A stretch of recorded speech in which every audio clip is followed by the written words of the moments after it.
Share पर सलाह देने के लिए हमारे साथ हैं एनएफ वेंचर के विजय चोपड़ा और एंजल ब्रोकिंग के समीर चौहान।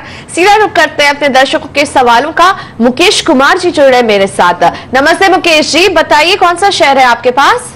नमस्कार मैम, मेरे पास ऑलसेक के 500 शेयर है ma'am.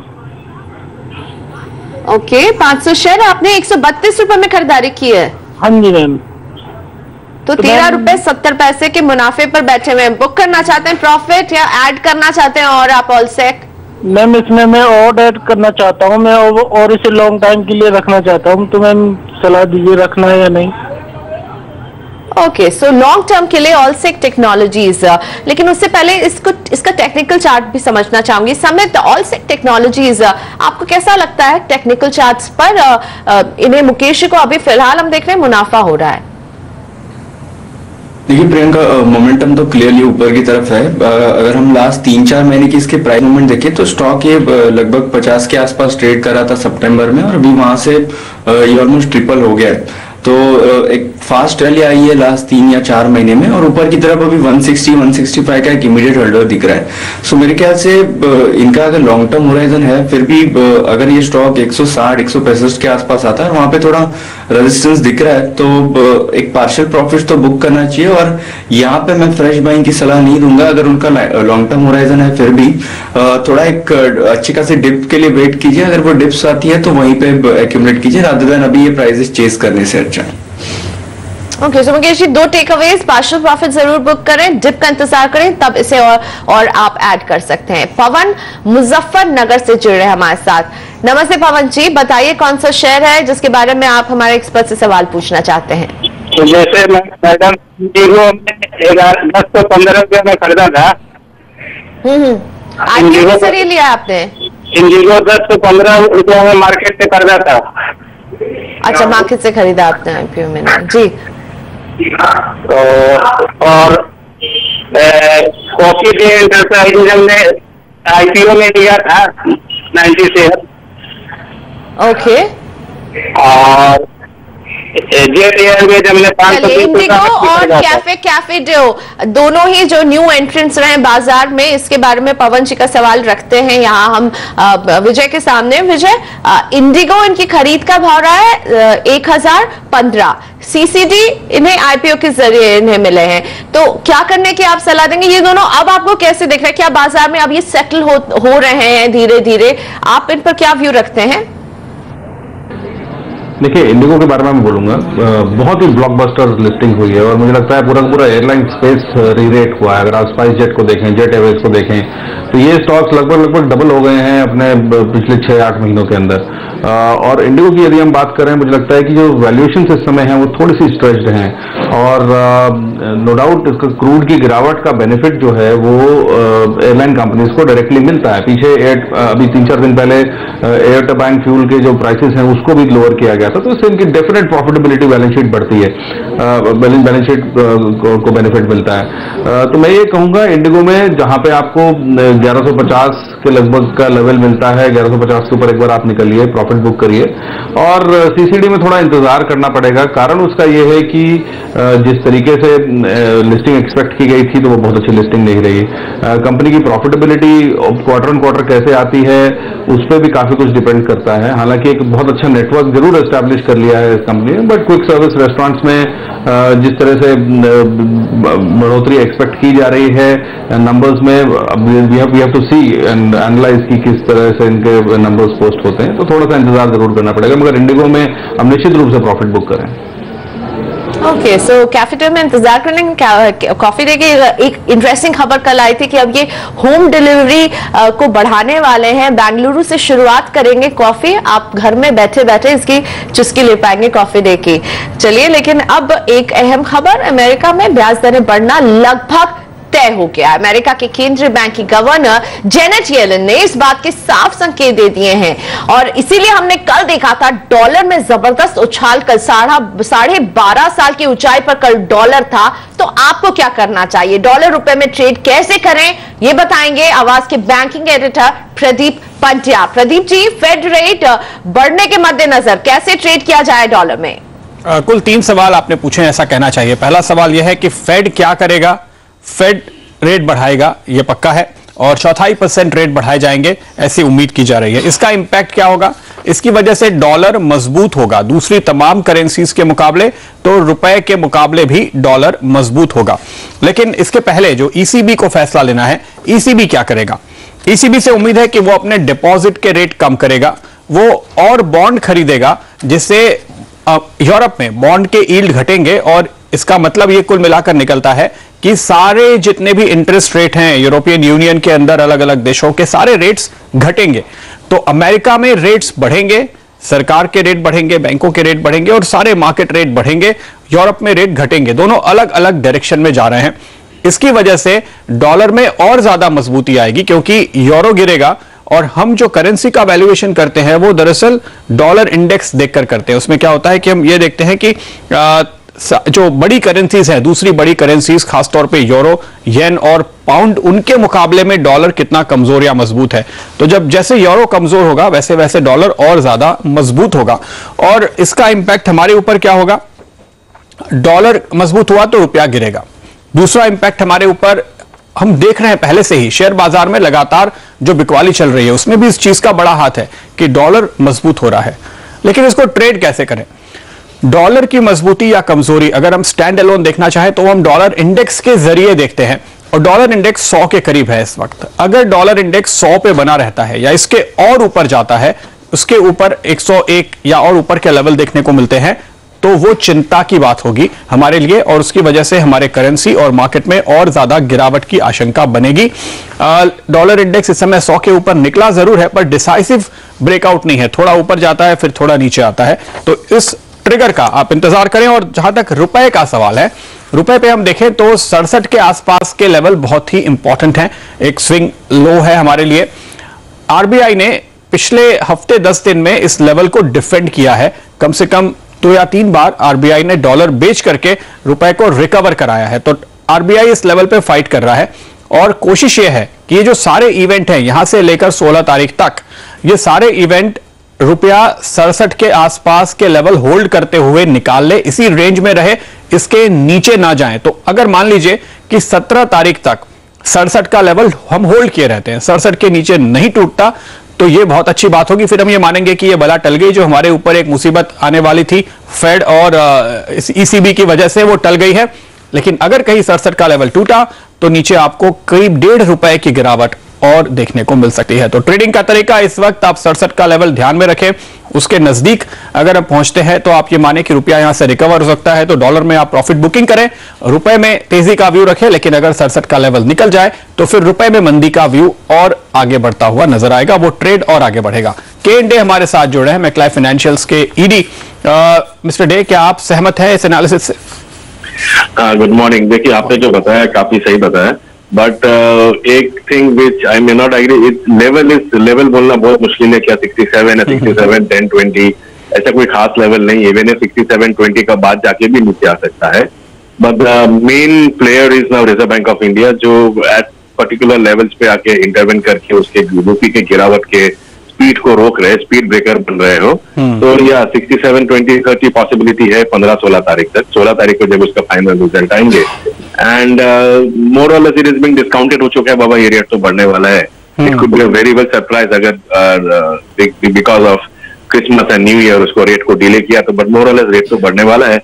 But on the whole मुझे रुपी में ज्यादा वोलेटिलिटी स्टार्टिंग में नहीं दिखाई देगा, because RBI has enough ammunition उसको संभालने के लिए, and the present governor has been doing a very splendid job in keeping the rupee in a band.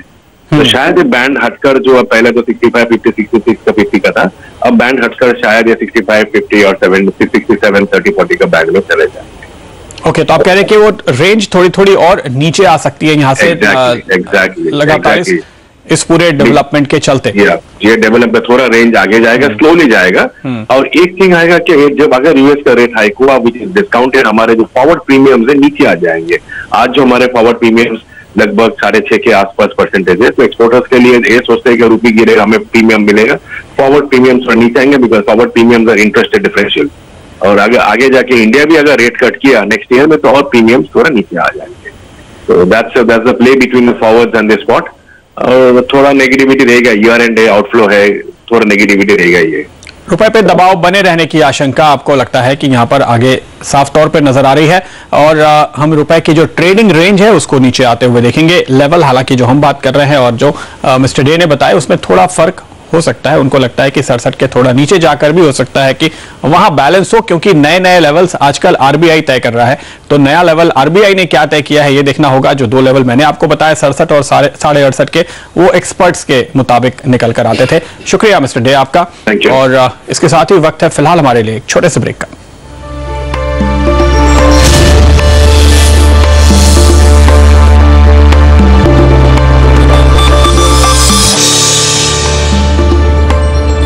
आप देख रहे हैं सौदा आपका, मेरे साथ सत्यवान जुड़ रहे हैं हरियाणा से अपने सवाल के साथ। सत्यवान जी नमस्ते, अब बताइए कौन सा शेयर है जिसके बारे में आप सवाल पूछना चाहते हैं।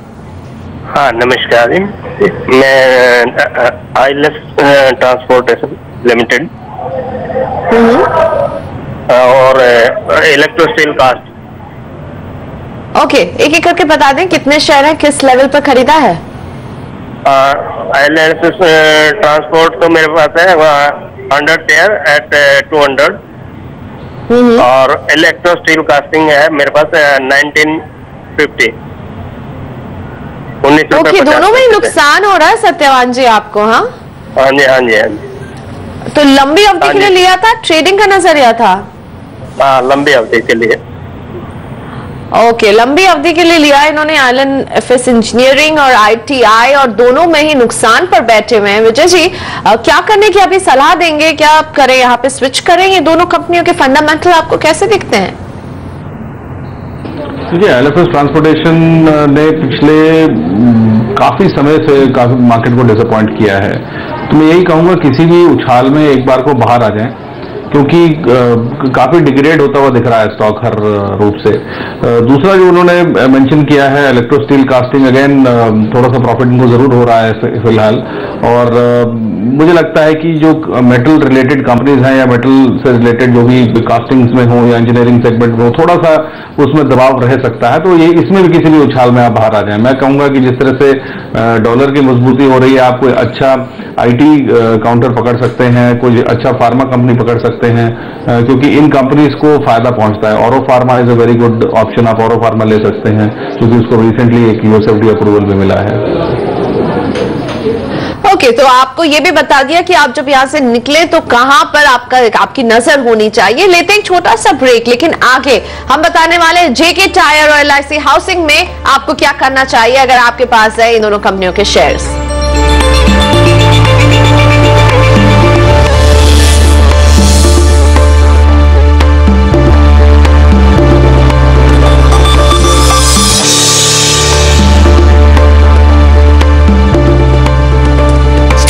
आलोक जैन जी से बात करते हैं, जुड़ रहे हैं हमारे साथ ये इटावा से। नमस्ते जैन साहब, बताइए कौन से शेयर पर आप सवाल पूछना चाहते हैं। जी गुड मॉर्निंग मैम। जी गुड मॉर्निंग सर।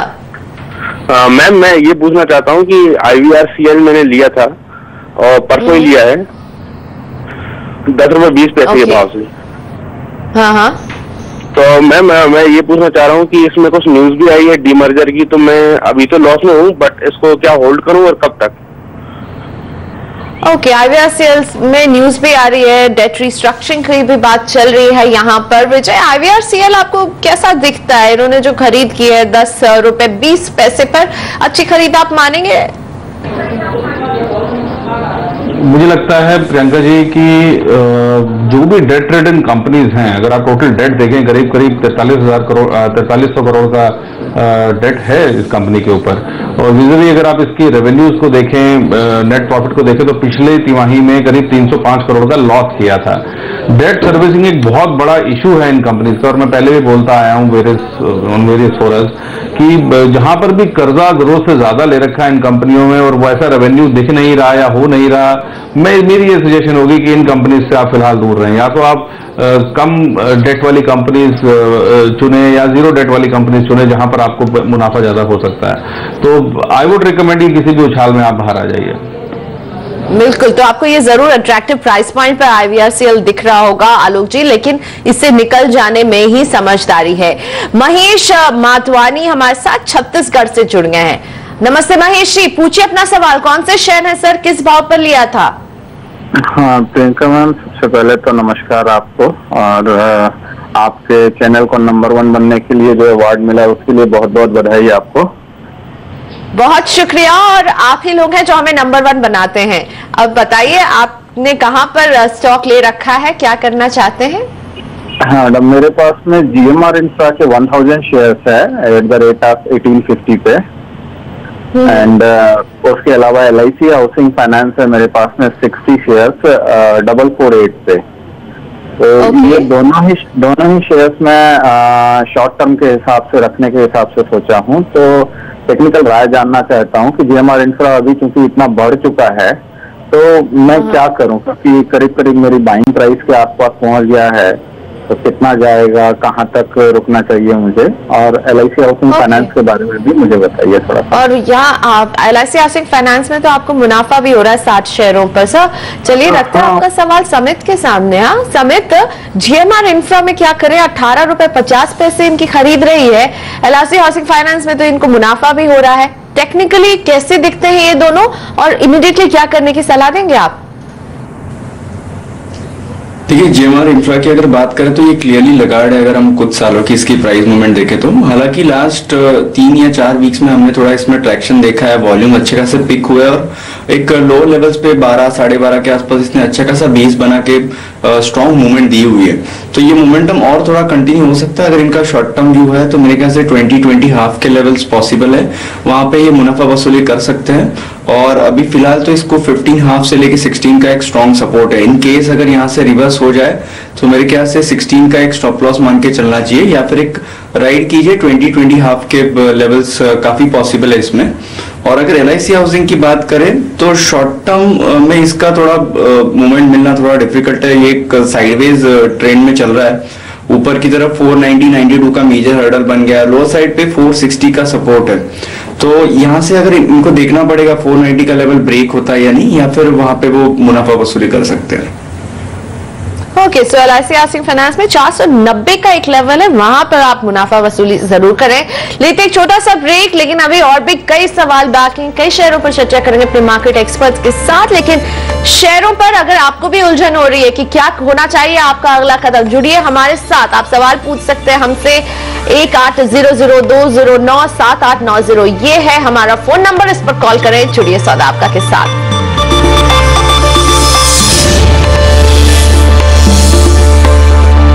है चेन्नई का शहर, चेन्नई की बारिश से किन सेक्टर और कंपनियों पर दबाव दिख रहा है, बताने के लिए हमारे सहयोगी डिम्पी जुड़ रहे हैं। डिम्पी, आप कल भी अपडेट के साथ आए थे और कल से लेकर अभी तक लगातार बारिश हो ही रही है। नुकसान कितना होने की आशंका है, क्या बढ़ गया है? कल जो आप एक अनुमान लेकर आए थे उससे अब हम ज्यादा नुकसान देख रहे होंगे?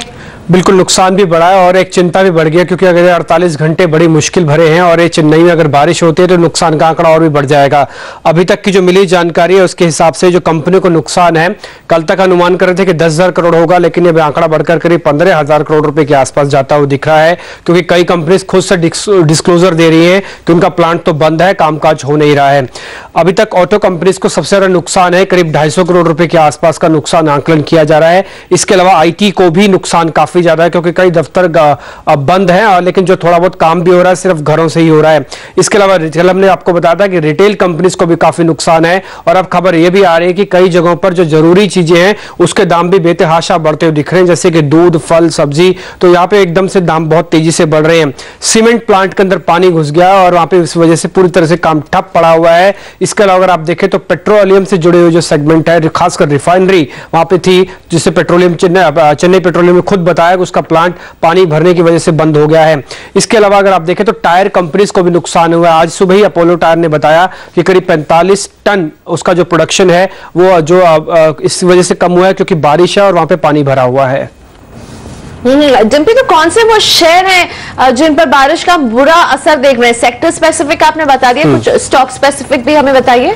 बिल्कुल, अगर पहले ऑटो की बात करें जिसमें सबसे ज्यादा नुकसान है, उसमें आपको फोर्ड और हिंडई का नुकसान दिखेगा। हालांकि दोनों ही नॉन लिस्टेड कंपनीज हैं, लेकिन नुकसान आपको इस तरह से दिखेगा कि अगर आप इनकी गाड़ियां लेने जा रहे हैं तो आपका वेटिंग पीरियड बढ़ जाएगा। कच्चा माल आ नहीं पा रहा और फाइनल गुड्स जा नहीं पा रहे हैं सिटी से बाहर, इस वजह से दिक्कत ज्यादा है। टीवीएस मोटर को काफी नुकसान हो रहा है, इसके अलावा आइशर को भी नुकसान है, उसकी रॉयल फील्ड चेन्नई से ही बनती है तो इसको नुकसान है। इसके अलावा अगर आप देखें अशोक लीलैंड को भी नुकसान है, क्योंकि ये ट्रक बनाने वाली कंपनी है तो इसका जो माल होता है वो भी काफी भारी होता है, उसकी वजह से पूरी आवाजाही में काफी फर्क देखने को मिल रहा है। इसके अलावा जो नुकसान आईटी कंपनीज में, उसमें टीसीएस का बड़ा दफ्तर है, वहां पे नुकसान है। Infosys, tech Mahindra, HCL tech जैसी बड़ी कंपनीज को भी वहां पे नुकसान है। बारिश की वजह से जिन और कंपनीज को नुकसान है, अगर उसमें आप देखें तो फार्मा में नेटको फार्मा ने खुद ही अपने आप बताया कि उसका प्लांट बंद पड़ा है, कामकाज पूरी तरह से ठप है। इसके अलावा एसआरएफ को नुकसान है जो कि टेक्सटाइल से जुड़ी हुई कंपनी है। इसके अलावा अपोलो टायर्स ने आज सुबह ही जानकारी दी कि 45 टन का उत्पादन उसका कम हो रहा है। और इसके अलावा चेन्नई पेट्रो ने कहा कि उसके प्लांट में पानी घुस गया है। इसके अलावा इंडिया सीमेंट को भी नुकसान है, कल भी शेयर पूरी तरह से दबाव में था, आज हल्का पुल बैक इसमें जरूर देखने को मिला। धन्यवाद डिम्पी इस जानकारी के लिए। चेन्नई में कई प्लांट्स और कई कारोबारों को नुकसान हो रहा है जो लगातार बारिश हो रही है, और जैसा कि डिम्पी बता रहे थे अगले 48 घंटे और भी क्रूशियल रहने वाले हैं, क्योंकि मेट डिपार्टमेंट ने कहा है कि यहां और बारिश तेज होगी। लेकिन रुक करते हैं अपने दर्शकों के सवालों का। अब नवीन शुक्ला रायगढ़ से जुड़ रहे हैं। नमस्ते नवीन जी, बताइए कौन सा शेयर है आपके पास? गुड मॉर्निंग मैम, मेरे पास मैम अदानी एंटरप्राइजेज है, 210 शेयर 119 पे। ओके, 37.25 का नुकसान हर शेयर में हो रहा है। समित चार्ट्स पर अदानी एंटरप्राइजेस कैसा दिख रहा है? देखिए, चार्ट स्ट्रक्चर अगर देखें तो कोई एनकरेजिंग साइन नहीं है। ये एक बैंड में चल रहा है, ऊपर एक मेजर रेजिस्टेंस 100 का बन गया है, लो साइड पे 70-75 का सपोर्ट है। तो मुझे लगता है इनके कॉस्ट के नजदीक आने के नियर टर्म में कुछ चांसेस है। अगर यहाँ से कुछ भी उछाल मिलता है तो वहां पे एग्जिट के लिए सलाह होगी, और जब भी ये स्टॉक 102-103 के पार विद वॉल्यूम्स रहेगा तभी इसमें री एंटर किया जा सकता है, तब तक ये स्टॉक से दूर रहना चाहिए। और अब मुंबई से सीताराम करनानी जुड़ रहे हैं हमारे साथ। नमस्ते सीताराम जी, बताइए कौन सा शेयर है आपके पास? हाँ जी नमस्ते मैम, मेरे पास में एक तो ये टाटा पावर का है 2300 शेयर। ओके, 78। हाँ, और दूसरा मेरे पास में वाटेक। ओके, ये मेरे पास में 400 शेयर है 796 का। ओके, टाटा पावर, वाटेक, वाबेग पर क्या करना चाहिए आपको विजय? टाटा पावर और वाटेक कैसा दिखता है आपको फंडामेंटली? देखिए, वाटर सॉल्यूशंस में, इंफ्रास्ट्रक्चर स्पेस में वीएटेक वाबेग का काम अच्छा है।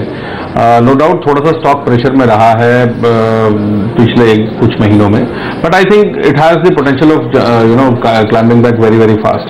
अगर कोई 1-1.25 साल 1.5 साल के पर्सपेक्टिव से इसको रखता है, मुझे लगता है कि 850-900 का भी स्तर इसमें देखा जा पाएगा, तो निश्चित रूप से इसमें आप बने रहें। दूसरा जो उन्होंने टाटा पावर बोला है, थोड़ा प्रेशर जरूर रहा है कंपनी के ऊपर, बट मैं कहूंगा कि प्राइवेट सेक्टर कंपनीज में जो कि पावर क्षेत्र में हैं, उसमें Tata power is one of the well placed companies I would say. तो टाटा पावर है, टोरेंट पावर है, ये कंपनीज मुझे अच्छी लगती है लॉन्ग टर्म पर्सपेक्टिव। थोड़ा प्रेशर जरूर रहा है टाटा पावर के ऊपर, बट थोड़ा पेशेंस रखना पड़ेगा इन्वेस्टर को इसमें बाहर निकलने के लिए। यानी संयम रखें। विजय, शुक्रिया हमारे साथ संयम रखने के लिए, इतने सारे सवालों का जवाब देने के लिए। आज के लिए कोई डिस्क्लोजर सर? जिन भी स्टॉक्स के बारे में हमने बातचीत करी है, मेरी कोई पर्सनल होल्डिंग नहीं है, ना मेरी कंपनी की है, हमारे कस्टमर्स की जरूर हो सकती है। तो विजय चोपड़ा से हम इजाजत ले रहे हैं, लेकिन हमारे मार्केट एक्सपर्ट समीत चौहान बने हुए हैं, क्योंकि हम समीत के साथ ब्रेक के बाद लेकर आएंगे स्टॉक फटाफट।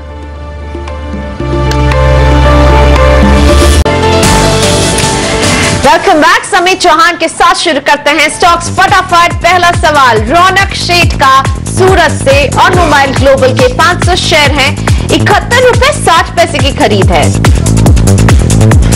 देखिए काफी टाइम के बाद ये स्टॉक ने अच्छी खासी मूवमेंट दी है। लास्ट 3 महीने में ऑलमोस्ट ये डबल हो गया है। 145 से लेकर 160 का स्ट्रॉन्ग रेजिस्टेंस जोन है। इतनी अच्छी खासी मूवमेंट ऑलरेडी आ चुकी है, तो मेरे ख्याल से पार्शियल प्रॉफिट बुक करना चाहिए और अगर स्टॉक डिक्लाइन देता है अच्छी खासी तो वहां पे ये री एंटर कर सकते हैं।